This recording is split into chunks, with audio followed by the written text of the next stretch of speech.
And we'll start. Hi, everyone. Welcome to our Emergency Management in Montgomery County event. We are going to start in a couple of minutes. I appreciate everybody who's joining us. We have lovely speakers today, and we will have a chance to ask questions through the Q&A, and I will moderate the chat box and help with the questions and answers you might have. Let's see, I think we already have one. Okay, the chat is enabled. Jane, I see your question and you're in. So everybody else just know that you can use that function as well, either the Q&A or the chat. Okay.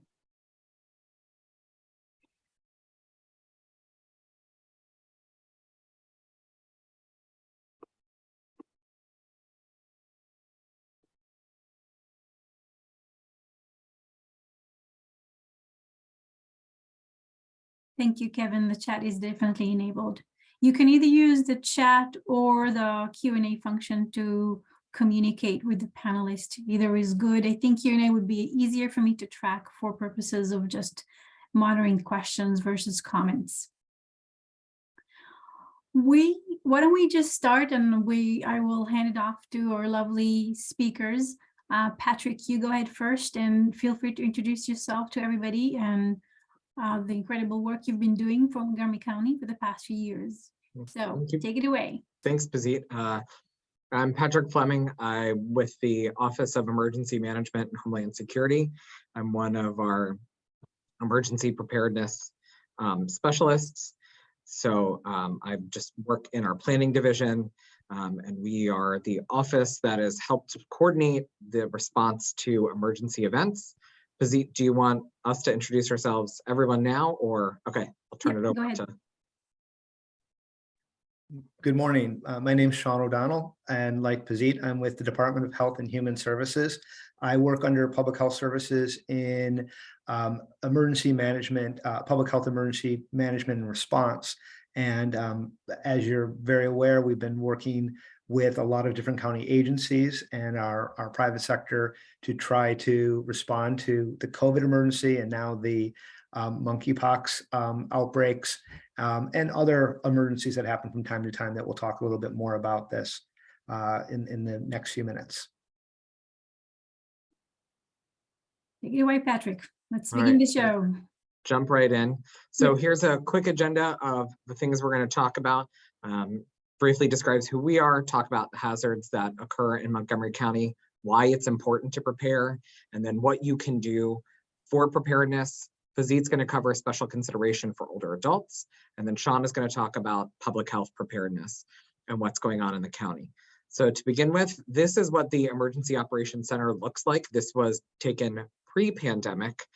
So during COVID, we have not had nearly this many people in one room at any time. So this was from a training exercise, but what happens in the Emergency Operations Center is we bring together all of the various partners from within government and even outside. So we have public utilities, the water, the schools, we have local jurisdictions such as Roxville and Gaithersburg, all have representation at this location during an event, depending on the size and scale and who exactly needs to be there in the room. To be able to deal with the response and recovery of the event, and to be able to quickly talk to one another, the other representatives, as they coordinate response and recovery.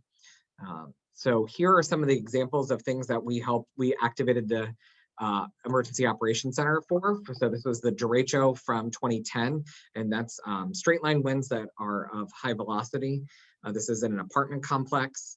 We respond for water main breaks. This is a large water main break, I think a 27-inch water main break just outside of the Beltway. The blizzards, various large snowstorms, we activate and have people in the room to be able to coordinate response. The Flower Branch apartment explosion, this was the 2018 apartment explosion. This is not from the Friendly Gardens apartment explosion that occurred earlier this year. Nor at the Flower Branch fire that occurred earlier this year. We helped our partners in Howard County during the Ellicott City floods in 2016 and 2018. And then, so we help them respond. And then if we have large scale events, they come here and help backfill our office personnel. Why it's important to prepare. If folks are looking for not a summer read as we are transitioning into fall and to colder weather, Unthinkable is a really, really great book. And it talks about things of, we prepare for a lot of events and things that occur in our everyday lives, but we don't or we talk about them more of a, we talk fear about, a shark attack or a bear attacking us. So when we go camping, we talk about how we need to be prepared with bear mace or things like that. But yet we don't talk about necessarily what we need to do for everyday events and kind of, practicing getting ourselves out of our mental blocks during events. So preparing helps us combat normalcy bias, and disasters change things. In an event, you're going to have fear, anxiety, denial, deliberation. And so we want to move past that so you can make a decision. So when you hear a fire alarm, you want to move past, be like, oh, is it just an emergency? Maybe it's just smoke. What is it? No, you need to say, I need to actively move, get out, and go outside so that I'm safe and not stay inside and not respond and deliberate. So some of the natural hazards that we have within the county are typical thunderstorms, winter weather events, extreme heat, flooding, and hurricanes and tropical storms. So hurricanes are very top of mind these days. It's important to know the difference between a watch and a warning, and we'll talk about that a little bit later. Severe storms tend to be more often in the later afternoon, just based off of the science behind weather patterns. The ground is warmer, and then a cool front coming in, it creates the cyclical nature to create tornadoes or just more severe, intense weather. In these times, make sure to go inside, stay in a building or hardtop automobile. And then just because a vehicle may be struck by lightning, you are more safer inside the vehicle than you are outside. And if there's potential for power surges, unplug as many appliances as possible. So this is a great graphic of Maryland specific of the difference between a watch and a warning. So a watch is just saying all of the ingredients for, steamed crabs to exist. We have all of the ingredients. So watch out for the potential of steamed crabs. And then the warning is saying, like, warning, there are steamed crabs. Previously, I've seen this with like cupcakes. So it's like, watch out, there might be cupcakes. And the other one's like, warning, there are cupcakes in the break room. So that's kind of how I think about it. I still actively have to think, okay, remember, like, watch is ingredients for, warning is it's definitely happening. During flood emergencies, if you see standing or moving water, do not go into the flooded area. The term we like to use is turn around, don't drown. If you see a barricade, do not pass the barricades. Roads could be washed away underneath. There's also biological, chemical, electrical hazards. You don't know that the down power line could still be electrified and you could get shocked. And it only takes 6 inches of moving water to knock an adult off their feet and 2 feet of moving water to carry away most vehicles. So I'm sure if you've seen some videos lately of of Florida, you all have seen both people and vehicles moving. This is an example of what's under. So you think about, this is what you see on a roadway, is just standing water. This is what happened in Ellicott City, that the water took away what is underneath. And that is certainly more than enough to take out a person and also a vehicle. And I say this, it is a very tragic incident, but it is something that has stuck with me as a person. I was working downtown Baltimore at the time, and there was flooding in downtown, and somebody was walking through the water. A manhole cover became dislodged, and a person fell into the manhole and was never recovered. Because they drowned, they were disoriented and drowned, and it was, I think, 2 to 3 inches of water, but they fell down. And it was a very sad, tragic event. Tornadoes usually occur between March and May. in June, and then likely in the afternoon and evenings. Again, as I said, it's due to the science of the weather, the conditions. So make sure to pay attention to weather conditions as you hear that it's going to be weather storms. If you think about earlier this year, we had a lot of times where there were calls for rain or storms, significant storms in the afternoon, and all throughout the day, it was perfect blue skies. It was hot, but just like beautiful blue skies. In the afternoon, there were severe, intense storms. It may appear transparent until, or tornadoes may appear transparent until dust and debris are picked up. Stay indoors, take shelter, go to the lowest room or lowest floor that you're capable of going to, into an interior room. Try and stay away from windows, lay flat on the ground. You know, we hear the stories of getting into a bathtub with a mattress on top of you. If you can do that, great. Whatever is the best thing that you can do to protect yourself, do that. And as always, if you see lines on the ground, do not touch them. Just call somebody else to deal with it and tell them where it is. Earthquakes, there are no good places to be. There's no better place to be during an earthquake. You're going to be where you're going to be because earthquakes usually don't have much warning. So if you're inside, stay there until it stops. And if you're outside, stay there. Remain calm, get as low to the ground as possible, and get underneath something that is hard, like a desk or a table. We know it's no longer recommended that you go to a door frame to ride out an earthquake, because you don't know, especially with modern construction, that the door and the door frame and the wall are load bearing. So just to be safe, get under heavy furniture if possible. Do not go outside until after the shaking has stopped. Things will move, you will have unsteady feet, so it's just not safe. The biggest concern during an earthquake is that if you have natural gas in your house or your whatever building you're in, that the natural gas line could become kinked or open, and so that could cause a buildup of natural gas.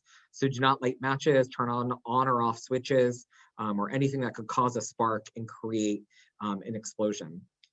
Extreme heat, those occur in the summertime, so stay informed, pay attention to the weather and news and alerts. Wear hats and sunscreen, take breaks if you're outside.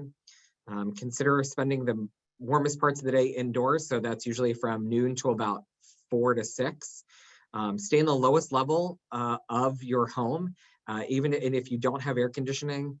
Get to the lowest ground and make sure that you're under shade. Shade is really, really important. And sometimes if you have a house without air conditioning, being outside can be better than under the shade, can be better and cooler than being inside your home, because the heat can be built up inside the house. Check on your neighbors, your friends that have chronic health issues, and make sure to stay hydrated during heat events. Fire and smoke, make sure you have your fire and smoke detectors and alarms in your house. Know that they're working, test them, replace the batteries. Pretty much daylight savings is a good reminder that 2 times a year, replace your your batteries in your smoke detectors or carbon monoxide detectors.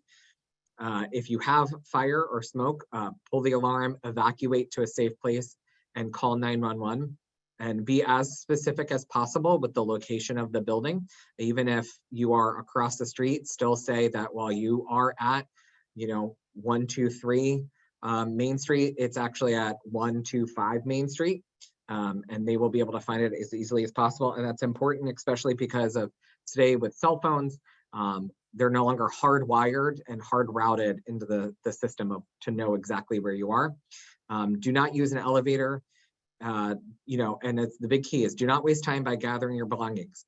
Get up and leave. They talk about in the book Unthinkable, one of the worst fire events that occurred at the Beverly Hills Polo Club in Kentucky. People had a half-hour warning about the smoke and fire that was consuming the building, and a number of people died because they were complacent. It was a dinner club. They were eating, drinking, and dancing, and a lot of people did not heed the warning of the fire alarms, and were tragically killed and consumed by smoke and fire. And if you need assistance, try to develop a plan with neighbors, friends, or if within your building that you have a plan that they can get you, or you know what the plan is to go, so that police, go to the stairwell, go to a designated area so that fire will know where to find you. During a medical emergency, call 911. That's what they're there for. They will help you. As much as possible, provide them with the specific location of the patient. They may ask you for additional details. Remain on the line to answer as many questions as they have until they tell you to hang up. And then if you are at work or at another location, ask somebody near you to go to a major area so they can more easily direct fire rescue services to you. Do not attempt to move the person unless you've been trained. Utility disruptions, call your power provider, turn off appliances that will turn back on once the power comes back on, if you're able to do that. Keep refrigerators and freezers set as cold as possible. And also, if you know that there's a power outage, make sure to limit the number of times that you open and close your refrigerator and freezers, because it helps keep everything as fresh as long as possible. Really should not use candles during power outages indoors. Again, it's a fire hazard. So the big thing is to try and get the flameless candles, electric candles, and make sure that you have flashlights and lanterns available. Do not use generators indoors. They should be outside on a hard surface and well ventilated. During a gas leak, first thing you should do is leave wherever you are. If you smell gas, immediately just get out. Then call 911, and then finally, third, call the utility provider.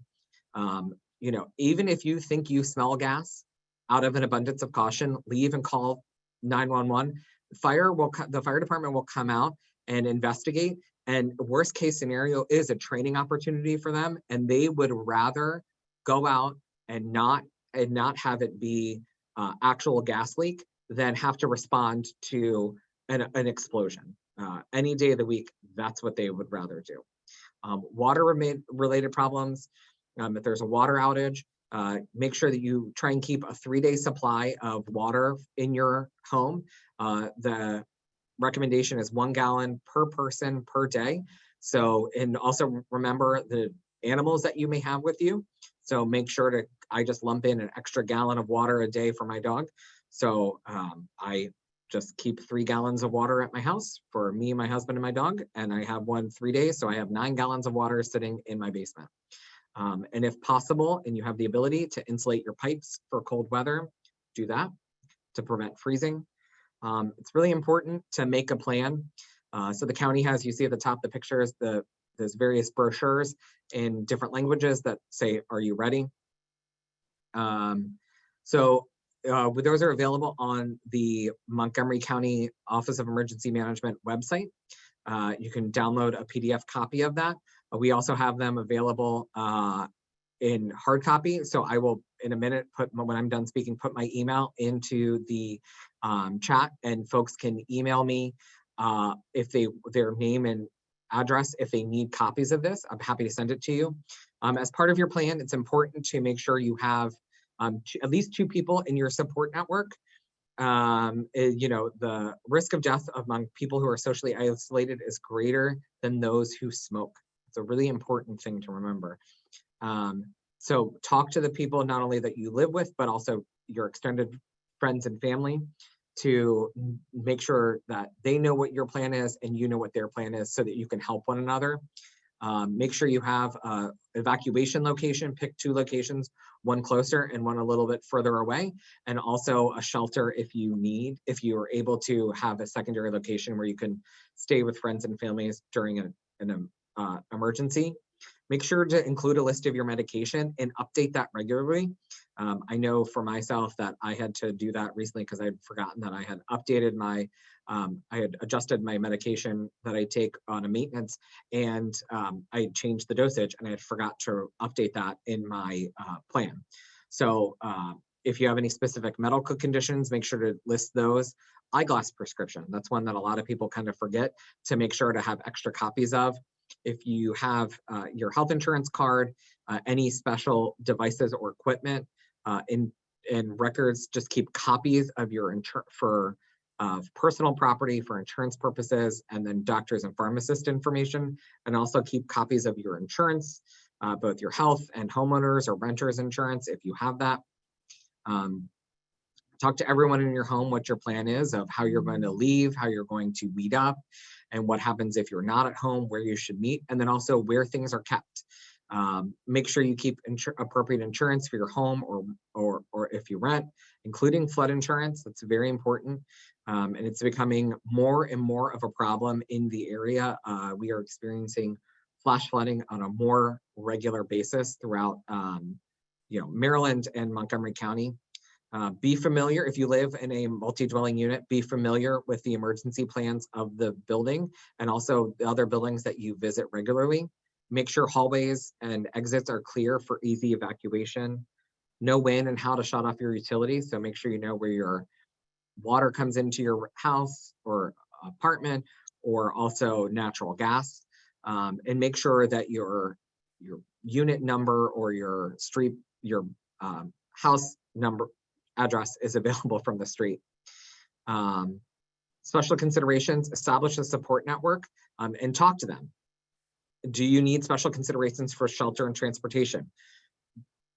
And if you do, take those into account when you're making your plan to know what you need. If you need assistance for visual or hearing impairment, do you need to bring extra batteries for your hearing aids? Does your wheelchair plug in, but is there a battery option for longer periods of time? Like how can we do extra precautions that can take into place? Non-native English speakers may need assistance for planning and communication during and after an event, so take those into consideration. And those with special dietary needs should take precautions to have adequate food supply. There's checklists that are available online and that list suggested food items, but if you have dietary or cultural needs, make sure to take those into account. Don't just look at what's on the list to check off the list. Individualize it for yourself. Try and keep copies of medications that you have, extra supply. I try and keep a 30-day supply of medicine if available. I know sometimes it's difficult to do with insurance requirements. And then also take into account if you or someone you live with has a temporary issue, such as a broken leg, someone who may be pregnant, but you have a broken leg and you may not be able to get up and down steps as easily in an emergency. So what can be done during that period while you're healing to evacuate quickly?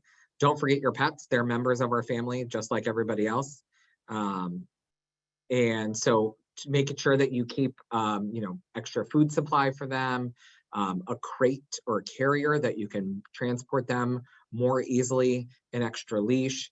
Know if there are, this is becoming more and more common that hotels accept pets. And, if you can find friends and family nearby, that's great. Make sure your pet is licensed and microchipped if possible. Have a picture of you and your pet and, again, regularly update that. It's a lot more easy now that we have a lot more photos on our phones more regularly. And don't forget the things that your pet needs, because if your pet has medicine needs, include those in your kits. So here's a list of things that you can keep when you're building a kit to stay in your house. Again, having food and water worth at least 3 days worth. And because we say 3 gallons or a gallon a day, that's for drinking and then also food prep and bathing purposes. So it's not that you need to drink the whole gallon, but it's to do all of the things that you're going to need to do throughout a day to maintain yourself. Extra clothes and shoes, a manual can opener, a radio, preferably a weather radio. And those are becoming more and more common. You can find them online, and especially ones that are like hand crank or have a long life battery that you can listen to, and they can be used to charge other things that you may have with you. Flashlight, batteries, first aid equipment, again, medication, hygiene kit, important documents like your insurance, marriage license, driver's license, identification card, those types of things.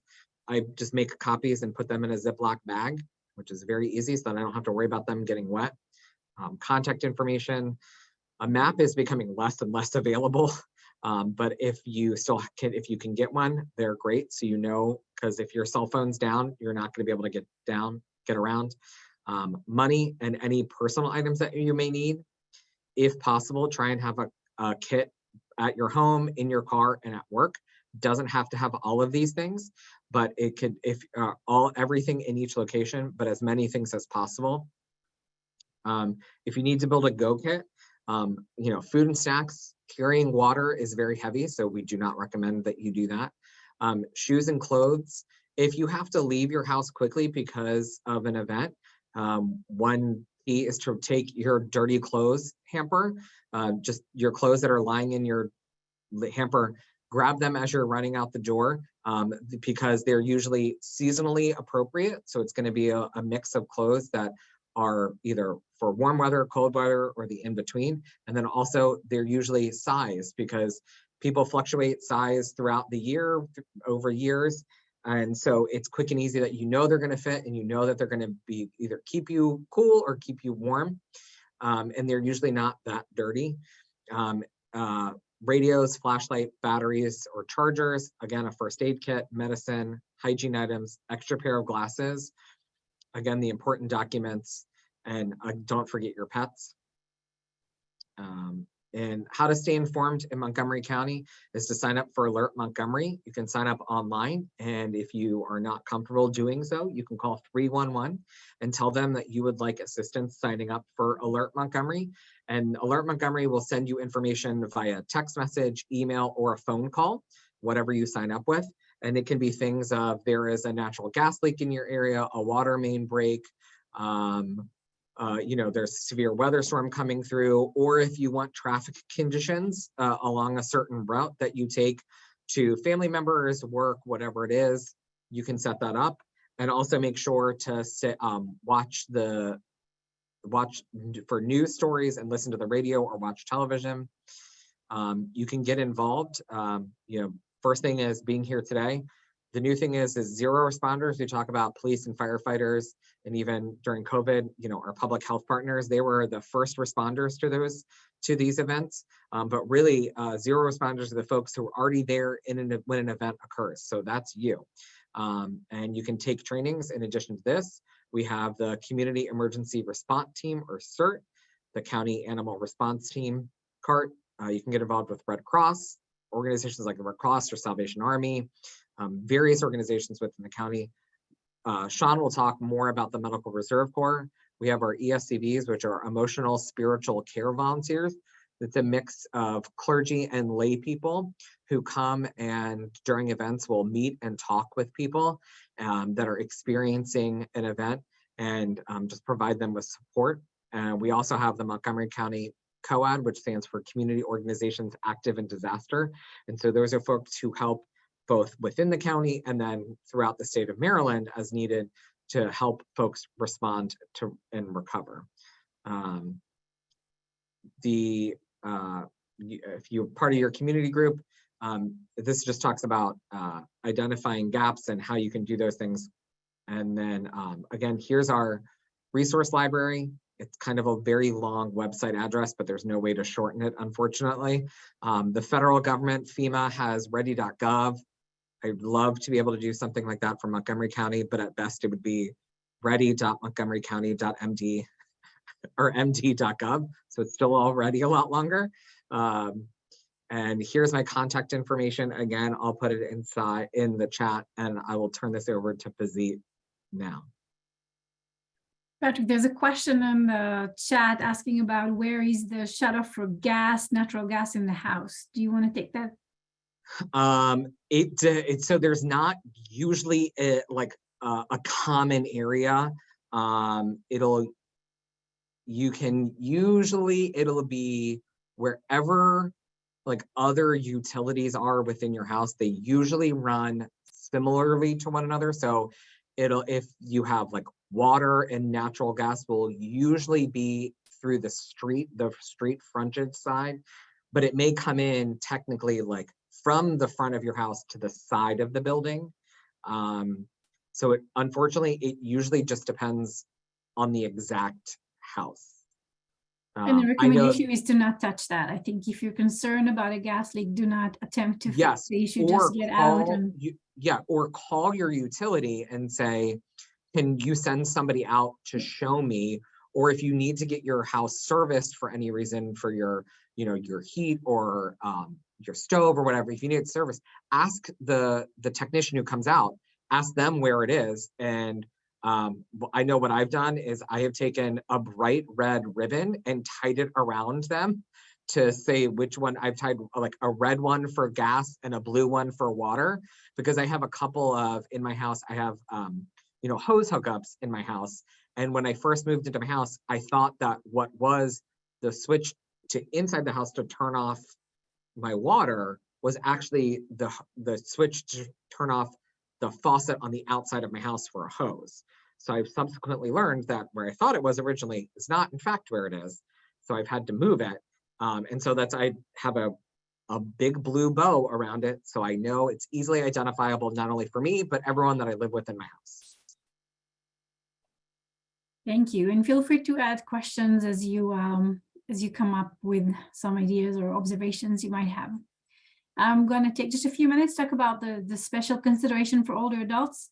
And I will start by saying that a few years ago, I also heard another presentation about emergency preparedness. And the message that I think will resonate with a lot of you in listening to this webinar today is that when emergency hits, as we've seen in Florida, there is only so many people that are staffing our emergency preparedness team. And as a result, they have limited capacity to attend to everybody's needs. And therefore, taking responsibility for yourself and doing the most you can do within your capacities to take care of your own needs will then reduce the burden on the emergency response teams so that they can attend to those who are most vulnerable and can take care of those who really cannot take care of themselves. And so this is kind of a call to action to you as people who are civically engaged in the community and trying to figure out ways that they can support themselves and their members of their neighborhoods.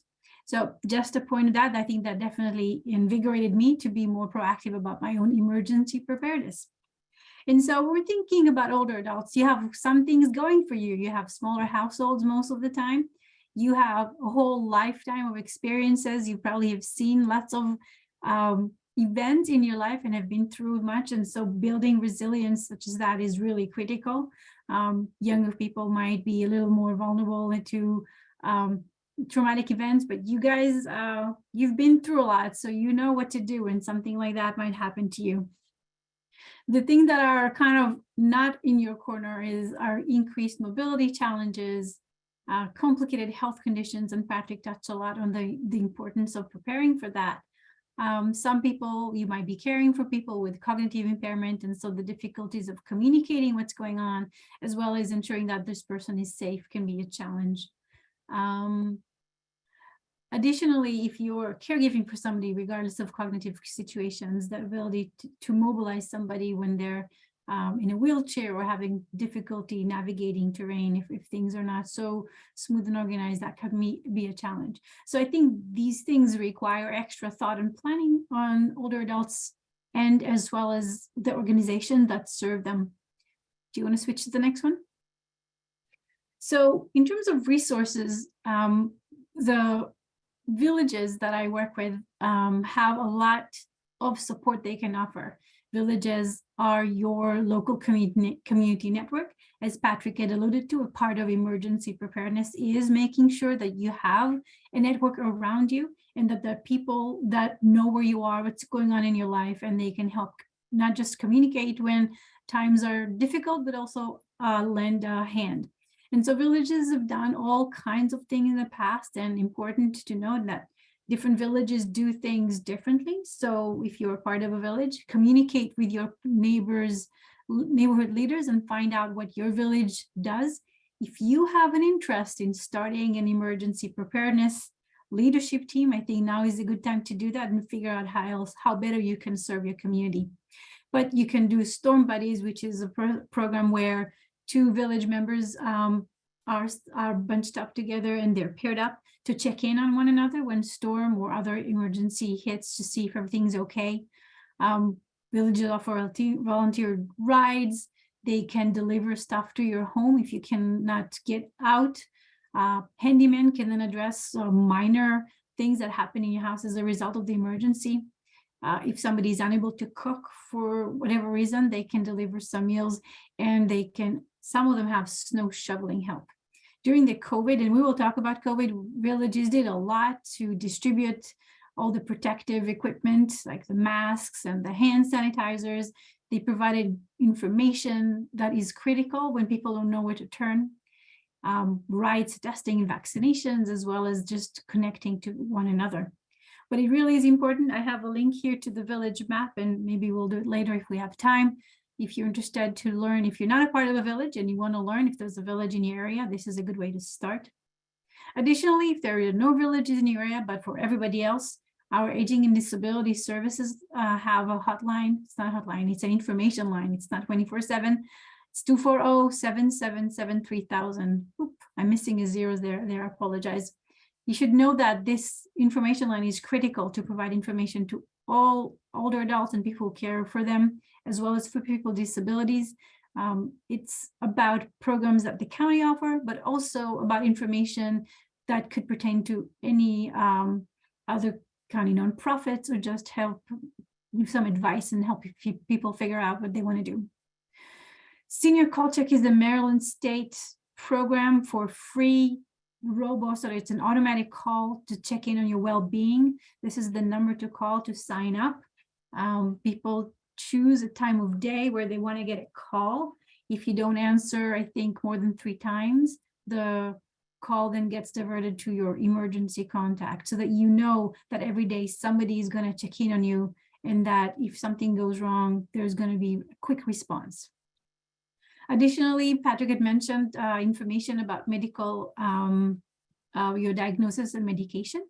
The county supports the program called File of Life, and that is a really incredibly important tool that anyone who has complicated medical conditions and diagnosis.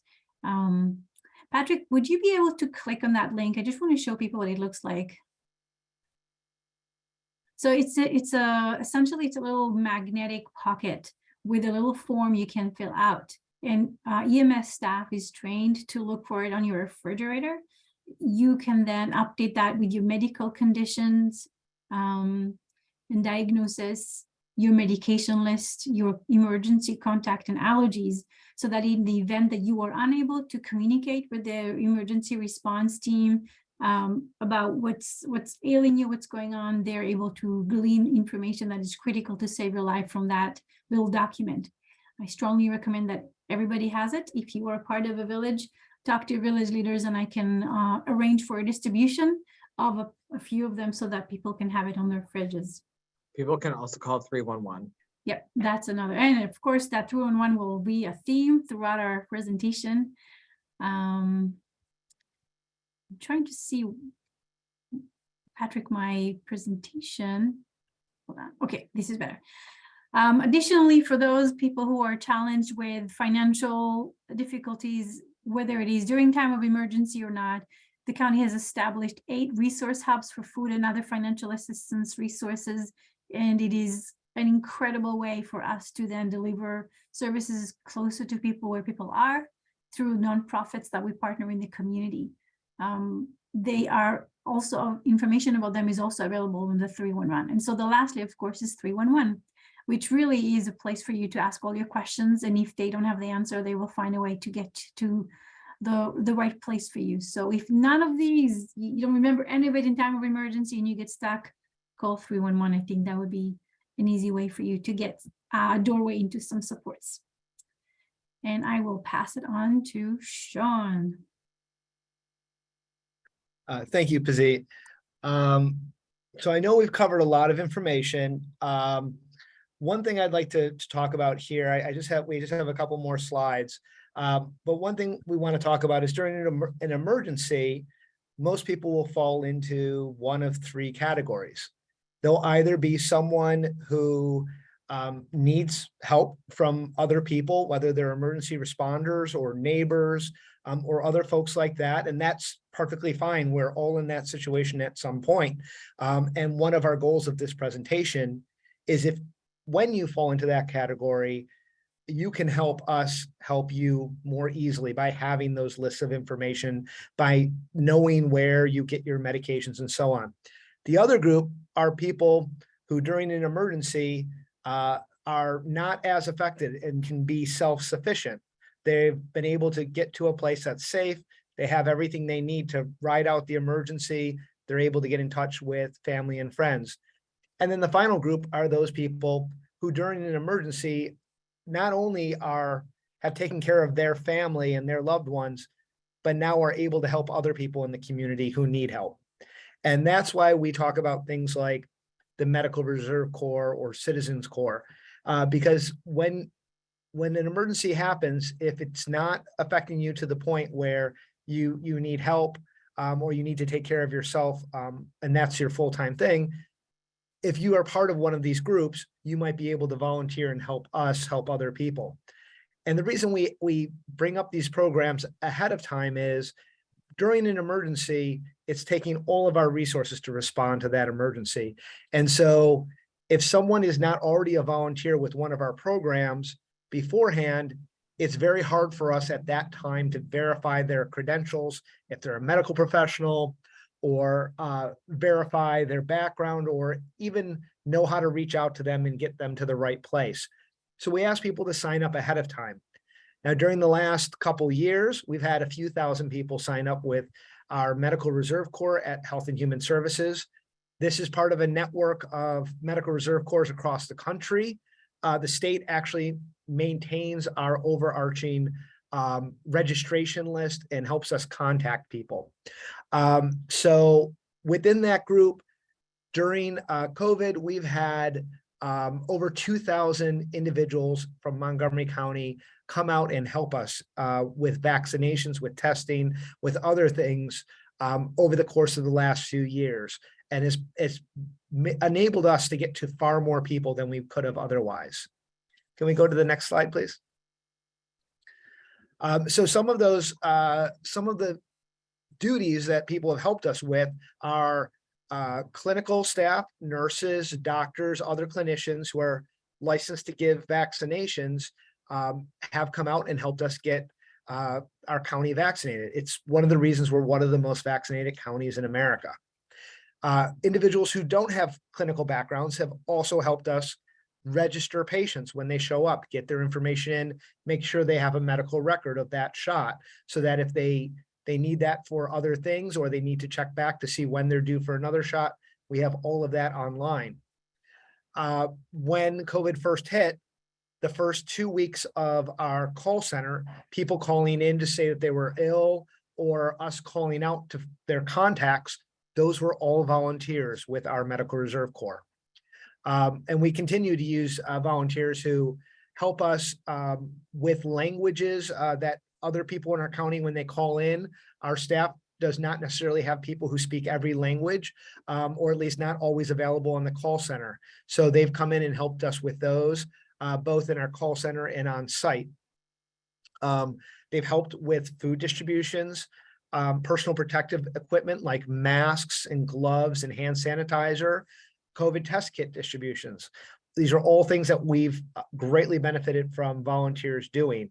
They've helped us do trainings for the community, as well as education on public health. Can we go to the next slide, please?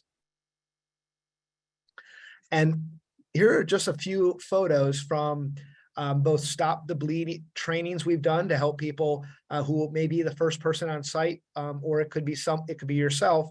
If you have a serious bleeding wound, we do trainings to teach people how to stop that bleeding and help that person survive until the first responders can get there. We've also do other sorts of educations on what to do during, say, a community outbreak, or if there is other sorts of public health events like a bioterrorism event. And on the lower left, that was one of our early vaccination clinics that was occurring at one of our rec centers. Can we go to the next slide, Patrick? So one of the things I wanted to talk with this group about was how COVID-19 is affecting our senior community. I think most of you are aware now that unfortunately, some of the most serious illnesses are happening to people who are older. And that's why we've stressed vaccinations, booster shots, especially because that immunity wanes over time. And the older you get, the more likely your immunity wanes quicker. Our immune systems are very, very robust when we're young. They respond very quickly. And as we get older, we have a lifetime of immunities built up, but it's not as robust a system. So getting those booster shots are very helpful. There are certain medical conditions that also increase risk for severe illness. And we're, as you're probably monitoring and people are wearing masks a little bit less often in public and things are going back to normal, we still want people to realize that some members of our community are at higher risk for severe illness, whether it's COVID or influenza. And if you are exposed or if you're ill, you should wait until you recover before going to visit someone who has a greater risk for severe illness. Before you go to visit a loved one at a congregate living facility like a nursing home or assisted living, where unfortunately diseases can spread a little more easily because people live closer together. So we'd ask that people wait until they've recovered from the illness before going to those settings. Also, again, just to reiterate, vaccinated individuals are protected against severe consequences from COVID, but you can still catch one of the newer variants and you can still spread it. So you may not get that ill, but somebody who's at greater risk could get much, much sicker. Can we go to the next slide, Patrick? So with that, I want to stress again, I think many of you may have heard about it. Waiting for an emergency vehicle to go by. Many of you may have heard about this already. There is a new booster out for COVID. And this is the first time that one of the COVID boosters, one of the vaccinations, includes protection against the Omicron strain. The Omicron variants are what we've experienced all of 2022. So the last 3 or 4 spreads that we've had have all been Omicron. We suspect it's likely the next few variants will be similar to the ones we've had this year. And that's why this booster is very important. Even if you've had previous boosters, you should get this booster at one time. And everyone is eligible for this. If you have already gotten 2 boosters, you can get this booster now, as long as it's been 2 months since your last COVID shot. If you go to a pharmacy that has this new booster, this bivalent booster, and a flu shot, you can get both of them at the same time. So we're just letting people know it's a good time to get that booster now before we get into the autumn and winter transmission times of year. We know that as we get closer to October, November, December, those transmissions go way up as people start to visit family and visit other places in the country. So get that booster now.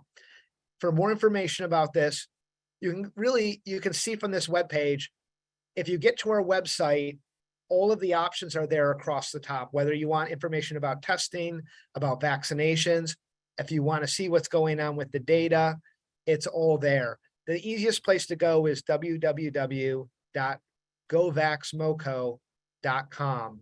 And that will take you to a page that tells you all about the vaccinations that we're offering. There are links to searchers. If one of our sites is not convenient to you, you can click on the link. I think the national one is vaccines.gov, and you can type in where you are and what vaccine you're looking for, and it will help you find the closest places to you. You can also call our public health call center. That's 240-777-2982. We have live people answering calls Monday to Friday during normal business hours. If you need to, you can leave a message and we'll call you back, or you can reach us during those hours. If it is an emergency, we do suggest that you call either your primary care provider, urgent care, or possibly 911 if you need something that urgent. Can we go to the next slide, please? I just want to also mention, beyond COVID, there are some other shots that seniors should be thinking about. I mentioned the seasonal influenza vaccine. That's very important to have each year to get that. We know that a lot of people did not get their flu shots last year. And so but we had so many people were staying inside, we're not going out. We didn't see a lot of flu. This year with people going back to things, we expect to see more flu going around. It's estimated that between 70 and 85% of all influenza-related deaths occur in people 65 and older. So it's a lot like COVID. The people, our seniors, are at the greatest risk for illness due to flu. So please get your flu shot. We recommend, doctors recommend the shingles vaccine at 50 years and older. I just got my first one about a month ago, but shingles is a recurrence of the chickenpox virus that almost all of us have had at some point.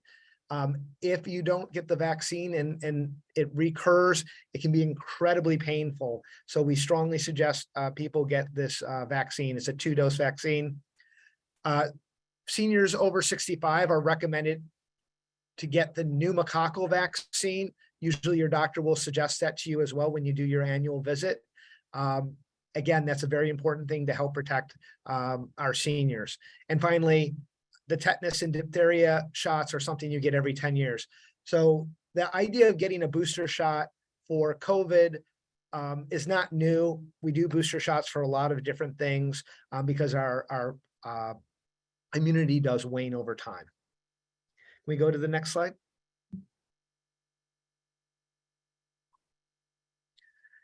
And finally, I just wanted to recommend, important to remember to eat healthy, stay hydrated. It's a lot easier for seniors to become dehydrated, and our body's metabolism slow over time. Getting fiber is especially important to older individuals, again, because of the slower metabolism. Make sure that you visit your healthcare provider routinely. I know that COVID's disrupted a lot of things. You may be able to do a video visit with your healthcare provider, or you may be able to go in person, but please make sure that you are checking in with them regularly. Make sure you review all your medications with your healthcare provider. You may have multiple different providers prescribing medications. Make sure they know what you're taking so that they can evaluate the schedule and whether there might be interactions. Have your vision checked annually. Have your teeth checked twice a year. And again, make sure you get enough sleep. I know COVID has caused a lot of people to restrict their movements, restrict their contacts. It's incredibly important for your mental health to socialize, to stay in touch with other people, friends and family. Please, remind yourself, remind your friends, your neighbors to try to get back into that rhythm. It's very important. And it's very important to get exercise again, whether it's walks or other things that you can engage in. If you can keep your body healthy, you can keep your mind healthy, you're going to have a happier life and a healthier life. Can we go to the final slide?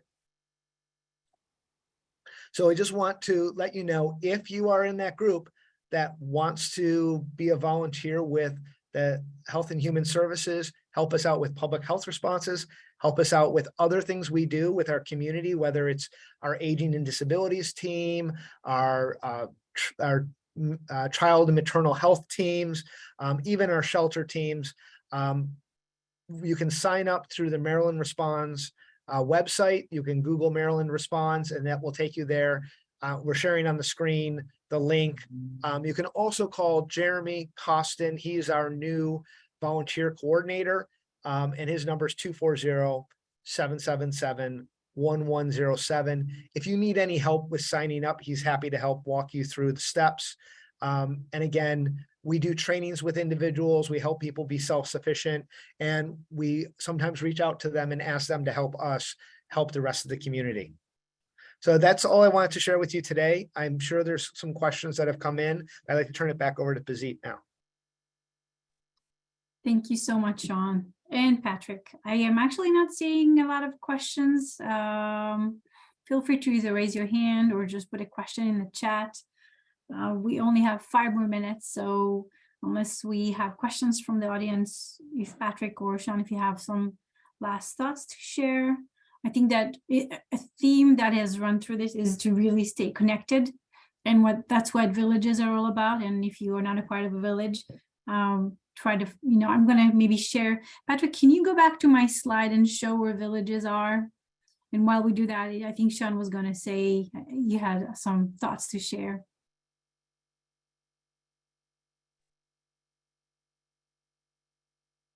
I'm not sure you can hear me. Yeah. I'm currently in Southwest Florida, and we do have emergency vehicles coming through. I'll just share that having just spent the last few days in an emergency situation, all of the things we're sharing with you are very important to remember. I've been with my parents here, making sure we had medication, their medications were filled up before the storm hit. Making sure that we had everything charged up so that we could contact people. A lot of people here, the cell service has been very spotty. We've all lost power. We've all lost internet. So it's been very hard to communicate with people outside. But we're continuing to, that we're trying to make sure that the rescue teams can spend their time trying to help people who need greater help. Thank you. Yeah. Patrick, do you see the contact your village little blue link? There you go. So if you want to find out, if you're not a part of a village, you want to find out if there's a village in your area, there's an interactive map I keep on the website. You can then, in fact, maybe I can just share my screen if you're struggling. All right, I'm going to do that. I'm going to share my screen. Yes. And I'm going to, oh, hold on a second. Before I do that, I think I'm going to upload that.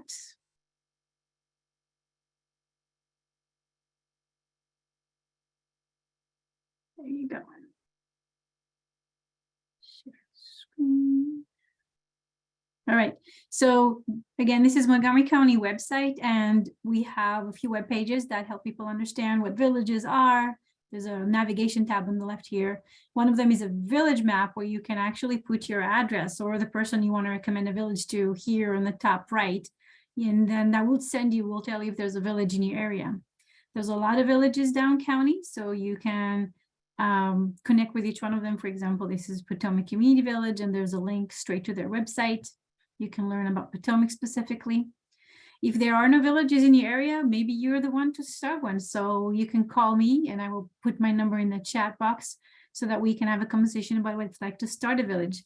I think that if anything, all these disasters, public health and otherwise, are teaching us is that we cannot do this alone, that we need our neighbors, we need our friends to survive. And so villages are really a prime example to how you build those networks ahead of time so that when something happens, it's there for you. So something that I'm passionate about, and I would be happy to help everybody connect with a village or start one. And so I'm putting my number in the chat. I think I'm seeing a couple of notes here, so I'm going to do this, and I'm not going to multitask because I don't multitask well.